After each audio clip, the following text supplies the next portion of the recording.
It is now very clear that the UPDF is becoming an extension of the NRM when it comes to playing politics. A video was saturated on social media when the army was brutalizing people on the election day, apparently because they sensed defeat. In fact, here's the video.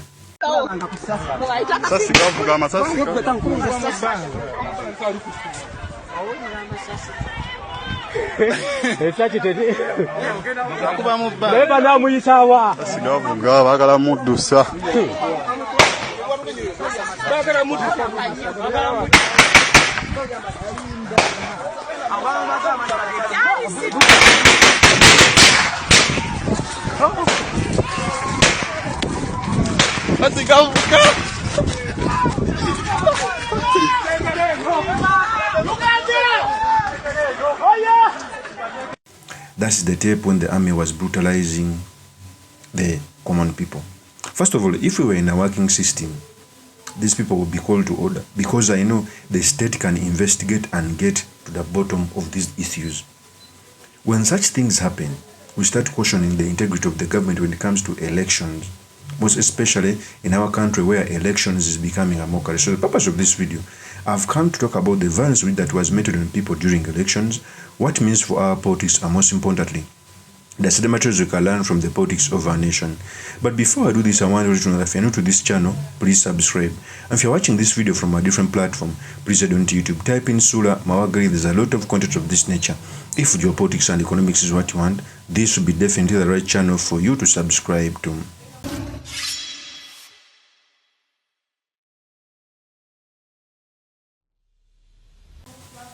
First of all, they removed internet as we are doing elections, and very many issues passed under the ladder. I saw a video where the UPDF allegedly were taking ballots for someone. When I see people in uniform engaging in partisan politics, I fear for my life, because there is no country that has ever put the military at the center of politics and has been successful. It normally backfires through coups, through use of violence, through civil wars, and that's the recipe we are blending. When we speak against these issues, not that we are enemies of the country, it's because we want these people to be acted upon. It's because we want things to be solved. It's because we want everything to be stable. Okay? These things are supposed to be answered. The nation is supposed to be built by us through speaking, through actions. Okay? And what pains me more is people who have voices.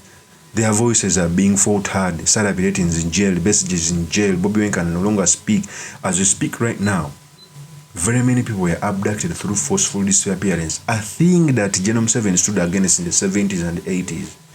Genome 7 is going to die after undoing each and every achievement he stood for, because of overstaying in power, because of wanting to retain power by force. It is so absurd. In fact, even gunshots on polling station. In this video, people were hiding as gunshots were taking place during election day. In fact, here's a tape.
Today and be part of the AFCON family meeting from 21st December to for just 25,000 shillings on Super Sports.